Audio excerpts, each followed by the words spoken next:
Yo, what's good? Just dropping this knowledge on y'all, giving y'all my predictions. Uh, this video's for, all of the chit chat out there. Again, don't hold me to anything. I could be absolutely wrong. But just looking at the timeline, I said this to a couple of my friends, family, whatever. PlayStation 5 Slim and Pro is going to be released maybe next month. Not released, I mean announced. They might drop the Slim first. Probably do like a little bundle with Spider-Man, just like they made that little special bundle for the old PS5s to get them out, off the shelves so they could ship out the Slim and the Pro. Not to mention, I don't know, I don't know how, I don't know how Sony's gonna do it. Versus, I guess this is one of the reasons why they're taking away the disc drive, because it'll be too many different, variations of different consoles on the market. Having the digital version, and then you have the Pro disc version, vice versa. So you can have a slim disc and then a non-digital version disc, and then you have a Pro disc and then a Pro digital. That's like four different, systems that they have to, have on a conveyor belt, or, just produce in general, obviously. And the best way is to slim that down is to just make everything, digital. And like they did now, they implemented a way that you could buy your system, digitally first with no disk drive. You save on heat, space. They also save on weight, and you could be able to purchase a disk drive later if that's something that you want to do. Again, that makes absolutely 100%, sense in what they did. Spec wise, I spoke about it in some other videos. AMD's also supposed to be making their announcement. What is it? Is it today? I think tomorrow. Or is it today? I don't know. They're supposed to be talking about the 7700 XT and the 7800 XT. I said this for a while back now, that PlayStation might be using one of those GPUs. Maybe this is why they're waiting for AMD to make the announcement, and then they can do whatever it is that they do afterwards. I don't know. This is a whole bunch of speculation, but knowing Sony and how they do certain things, you never know. Sometimes you're on point, sometimes you're off. But again, look at PlayStation 4, PlayStation 4 Pro. PlayStation 4 came out 2013. They came out with a Pro version 2016. PlayStation 5 came out 2020, 2023. You would think that they would release the Pro model to the PS5. From there on, you're gonna have 2024, 25, 26, 27. Maybe the end of 27, we might get a PS6. Maybe the end of 28. We don't know. But for spec wise, again, they might not go too crazy, depending on if they are releasing it. I would think, if they're going to 2028, I would think that they will go a little deeper in adding, extra horsepower to the system. So they might increase the RAM, or they could leave the RAM at 16 gigabyte and not want to make things too different, because on the developer side of things, it's going to be a little, challenging to, when it's time to make or develop games, and then they're going to have to basically copy and paste, because when the Pro comes out, everything basically unless they have like some special development kit that, it can do both in one. Most likely they're gonna have the Pro development kit, as the base when they're making their games, and then port everything back to PlayStation 5 base model. Because if you notice, when the PS4 Pro dropped, they was making games on the 4 base, and then after a while they started developing on the Pro 4, and then started porting games back to the base. So now the main building block was the Pro, and everything went back to the PS4 base model. And that's when we started getting complaints saying that, oh yeah, Sony is not optimizing for the PlayStation 4 because of the Pro, this, that, and the third. And again, developers are trying to focus on achieving their dreams when creating games or whatever. So of course they're gonna, focus on a higher tier uh, console and then port everything back, and make their cuts on the weaker version or whatever. And it's kind of, I want to say that's what's happened with I want to say that's what's happening with Series X, but I'm not entirely sure because again, Series X it's the GPU side and the missing RAM and all that. I guess is making it difficult, and it's I don't know, I don't want to get into the whole side of that right now because we're just talking about PlayStation 5 Pro and the Slim being released next month or sometime this year. I thought I went into the specs, but I didn't. I'm not trying to make this video too long, but RDNA 3, 3.5, whatever. I don't think RDNA 4 is ready. Who knows? They might have something from it. Sony's always doing custom, GPU builds and CPU builds, whatever. The CPU, I don't know what's going on with that. We know it's going to be clocked higher, obviously. What else we got here? For the RAM, they might say 1620. I think I said that earlier. Or excuse me, 1618. SSD wise, knowing the coming of Unreal 5 engine, you would think that they'll want to upgrade the SSD to Gen 5. But again, we don't know how different that is going to make developing games on the Pro versus the PS5 base.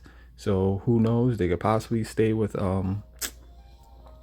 Gen 4 SSD, and then probably later on PlayStation 6 release, because I think by the time PlayStation 6 releases will be PlayStation 6 is going to have GDDR7. We're going to be on PCI 6 by then, because PCI they get changed over like every 3 to 4 years or something like that. So PCI 5 is going to be behind or whatever. PCI 6 is going to be a new thing, and Sony's definitely going to capitalize on that. I'm forgetting something else too that's supposed to be changing or coming out by then, by the time PlayStation 6 come out or whatever. Excuse me. Excuse if the video or my voice sounds low, is because I'm not trying to wake up my son right now. But as in for the going back to PlayStation 5 specs, I don't think they're gonna make it too different, from the base, because it could be development issues or whatever. At the same time, if whatever Mark Sony decides to do, I'm sure they double in the power. So we're gonna be looking at anywhere between probably 18 to 23 and down. Between 18, I'll go with 23, 24. I'll say 23. 24 it'll surprise me, but I'll say anything between 18 and 23. And the reason why I say 18 is because everybody talked about how the PlayStation was originally 9 teraflops before they overclocked it when they found out about the Series X. Nobody knows if it's true or not. That's just a rumor or whatever. And if you're doubling the performance will get you to 18 teraflops. Wherever they clocked the CPU at, that could bring the teraflops more.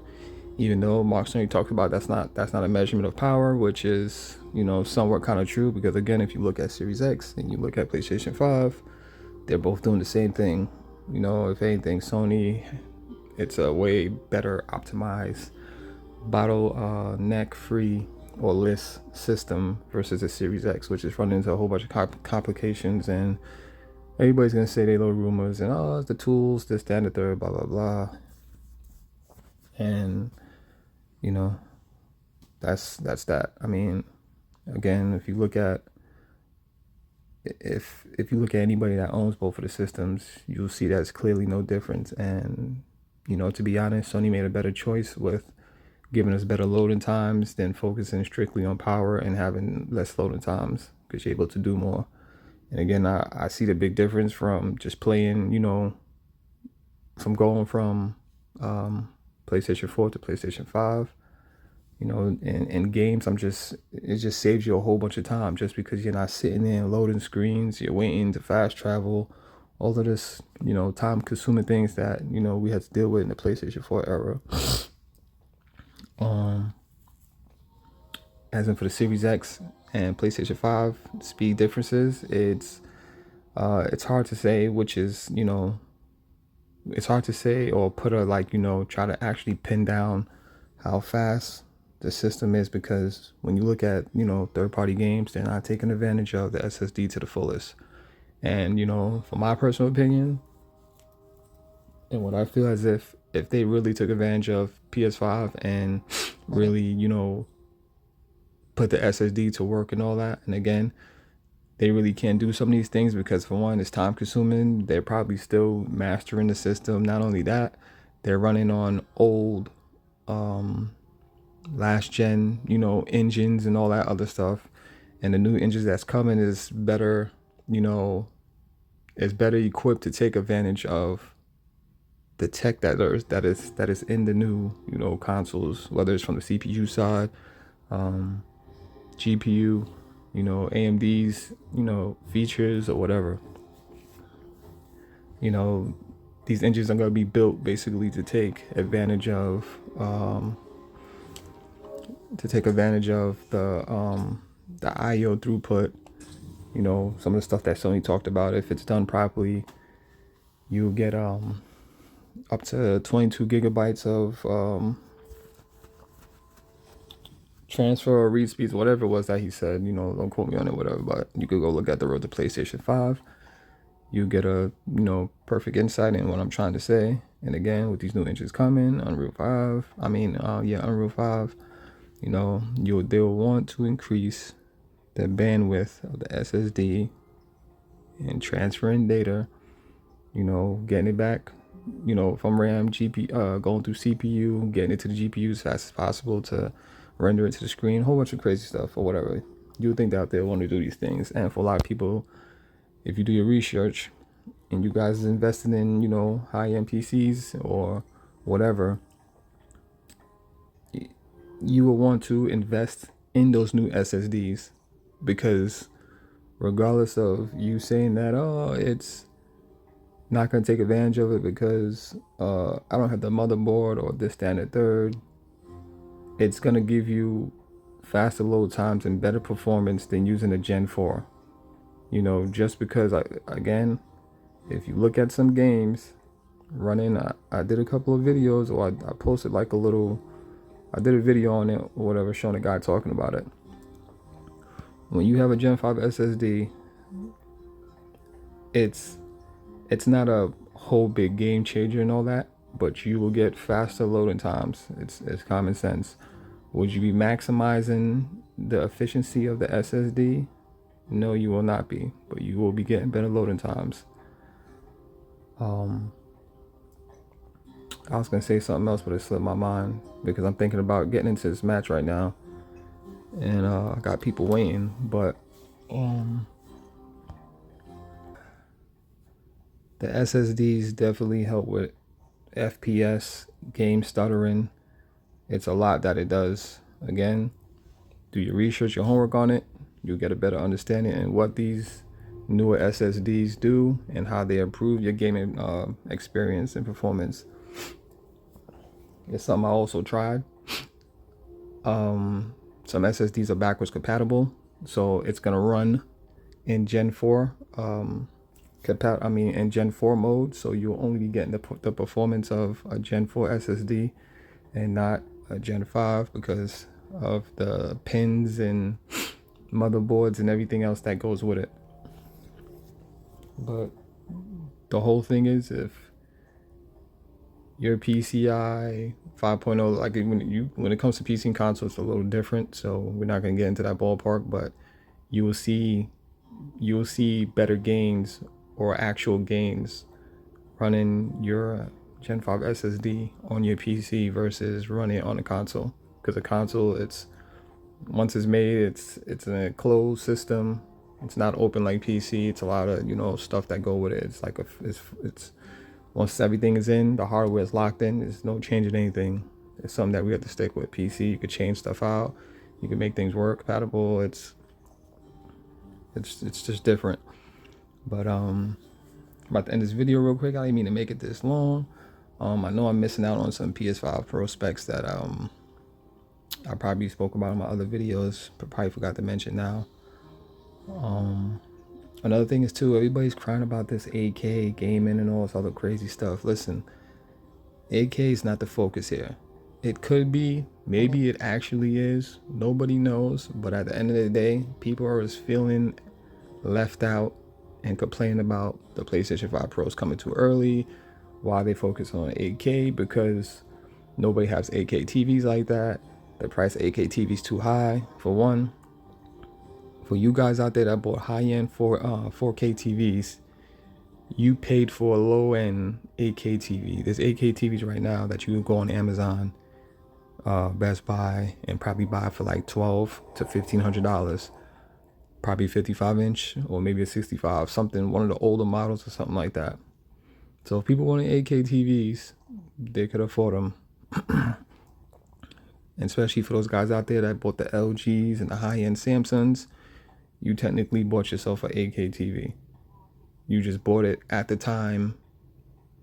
You bought your 4K TV at the time when it was probably new or probably just starting to come down, versus just waiting a little bit and waiting till the 8K prices come down, which it did on the older 8K TVs, and you could have had yourself an 8K TV. But getting to the point here, 8K is not the problem. When it comes to consoles and these upgrades, it's just like looking at PlayStation 4 and PlayStation 4 Pro.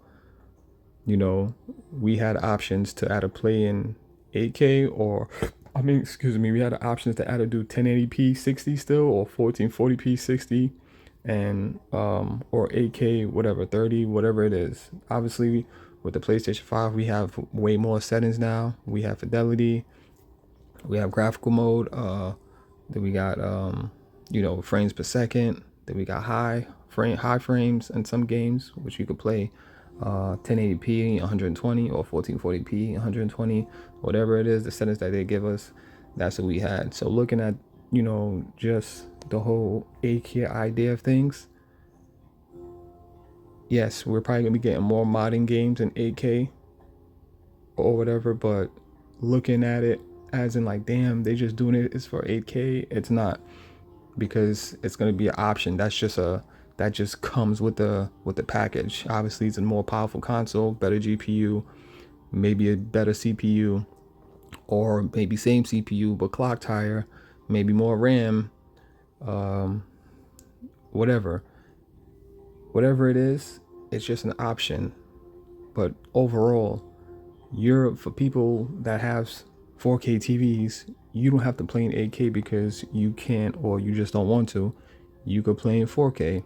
Obviously, you're gonna have a better potential or better experience in playing on 4K 120 because you have a pro model system versus the base, when you have to play probably 120 at 1080p or 720p or 1080p 30 frames or 1440p at 30 frames with Final Fantasy, or how Forspoken came out when it first dropped, and they had to do all those patches because the developers wasn't, it was poor optimization. Game came out too early, multiple things, factors, whatever.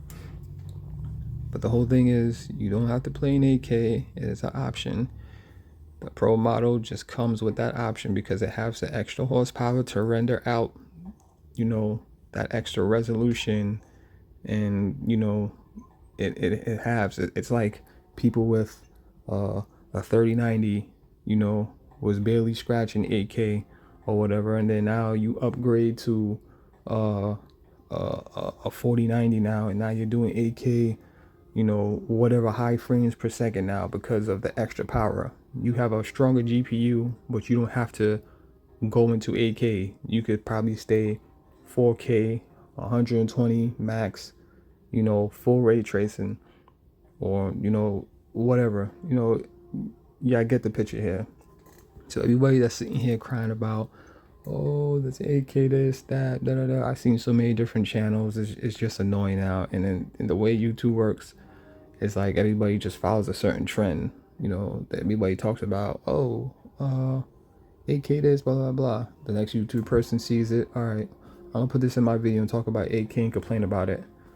You know, it's just a trend that everybody just follows. You know, one person starts it, then everybody starts making a video based off of that one thing, and everybody complain about the same shit.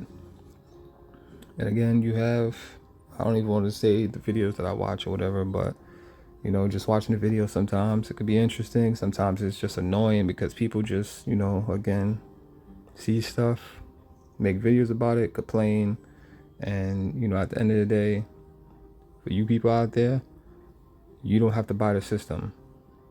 There's no reason for you to get upset because they're coming out with a pro model that has the possibility of doing 8K. Not understanding that your PlayStation 5 base model is going to be able to do 8K once they release the support for it. And most likely we're probably might see that later on this year when they announce, or if they announce the PlayStation 5 Pro and Slim together, like they did in this video right here I was about to show y'all. But I just had to, you know, get this off my chest real quick. And just can't wait until next month, you know. Again, if Sony is following the same trend, when they release their stuff, AMD's supposed to be making the announcement for their 7700 XT, the 78 XT. If Pro is coming 2028, I would think Sony will go, you know, a little deeper in, you know, the price and the performance of the system, as in adding more higher end you know, GPU or CPU, or maybe just RAM. SSDs went down crazy, so again, it's kind of hard to say what they're going to be doing with the SSD. But you know, looking at the PlayStation 5 Pro and how long it's going to be on the market until PlayStation 6 come, you would think that they want to future proof it. Not to mention, you don't want to, I feel as if they don't want to, or they're not going to make the same mistake Xbox did and decide to drop the Pro, you know, next year, 2024, because technically that's the end of the year. You might as well say the system came out 2025, because it drops 2024 November, right? You're gonna have 25, or you could just say it's 25, but whatever, we'll just go with 25. That'll be 1 year. 26, 27, 28, if it comes out 28. So that'll be 4 years right there. I don't know if it's gonna come out 28, because I think that's a little too long. It all depends on what's going on with AMD, how far they get. Maybe by then they might be up to RDNA 6, and I think I don't know if they're gonna be. I think they'll probably be past. Maybe they'll be at Zen 6 too by then, or probably maybe past that. Who knows? You know, 2028. It's far from now. So trying to predict some of their you know, their roadmap or whatever, you never know, because again, sometimes things get pushed out, sometimes things are delayed, there's issues, who knows. And again, I probably didn't mention this, but there was also rumors too when it was talking about RDNA 3 might not be as good as what people thought it was going to be, or what AMD thought it was going to be, because of the gains that people are seeing, or that they're seeing from RDNA 2 to 3. And I think it's like only a 15 to 20% difference or something. I think they was hoping for 50 or something like that. And if that is true, and let's just say Sony is, you know, planning a release of a console, or maybe they had something in the works of 2023, it could be pushed back to 2024 or whatever. But I don't think that's the case. Again, their whole purpose here, I think Sony is trying to do, is focus on VR, getting games like Gran Turismo and their racing games and whatever else they coming out for the VR. Like that is their main focus, is high frames per second. Who knows, you know, who knows the potential of, you know, the VR when the Pro comes out, and what's it gonna be, you know, doing when those two devices are paired together. I mean, it's definitely gonna, you know, it's definitely gonna be an improvement, just like, you know, the Pro and the PS4 Pro and the VR1 was when they paired up. You wasn't really seeing much with the base PS4 and the regular VR. You've seen, you know, you got a better experience with the Pro and the VR.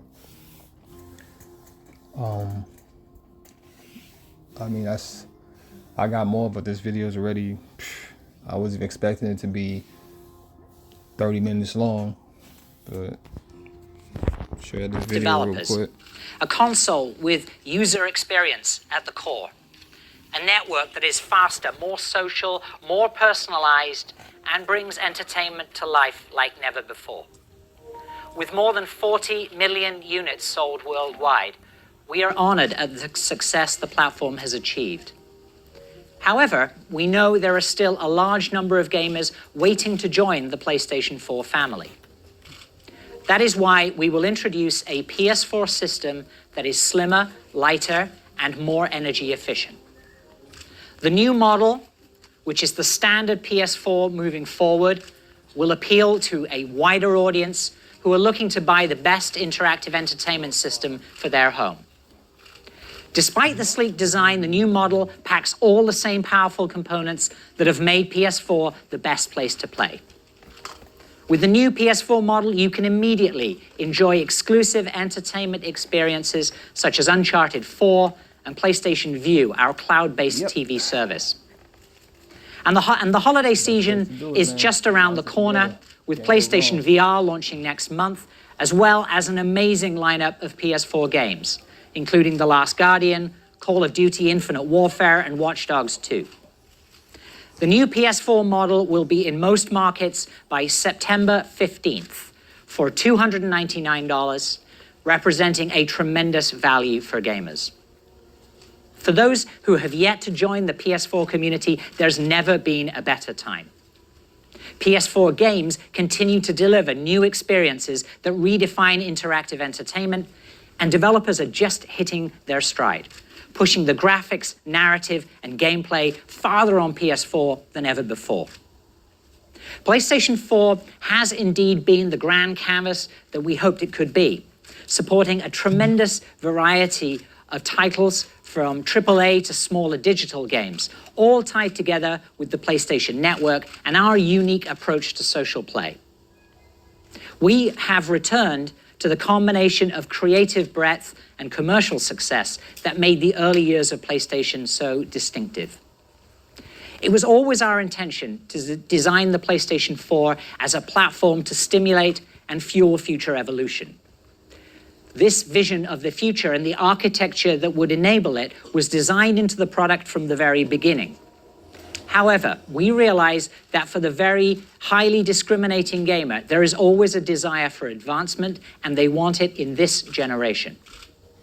As technology continues to evolve, bringing with it new ways to realize the aspirations of the gaming community, we're adjusting and accelerating our innovation cadence. One such technology we've focused on is display. Display technology offers so much potential if there is content to leverage what's now possible regarding visual acuity, precision, and high-resolution imagery. See, they're talking about display.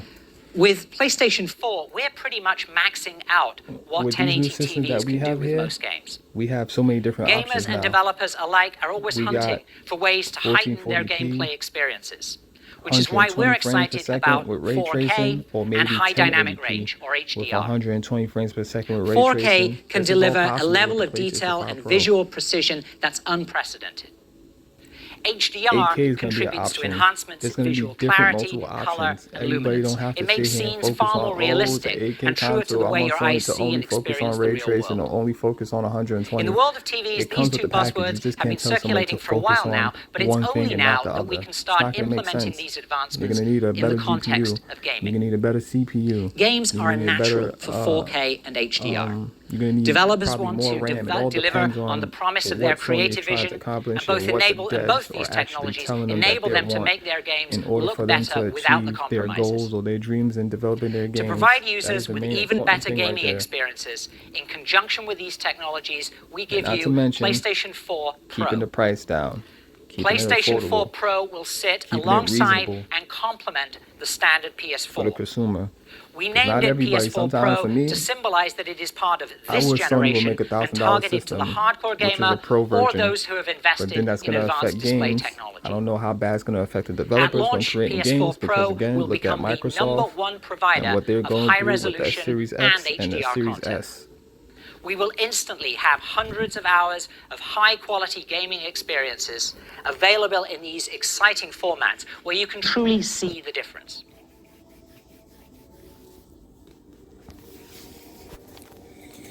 Yep. There's other couple of videos too I could show you guys, but right now this video is going too long, and I pretty much want to close it out. I mean, if you guys like what I did here, share the channel. You know, any questions, anything you feel like I'm missing, y'all want to discuss it down in the comments, drop your comment below. Like the channel.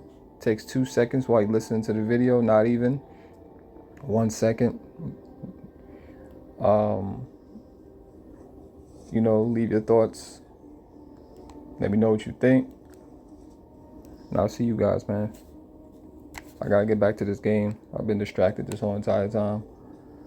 But peace.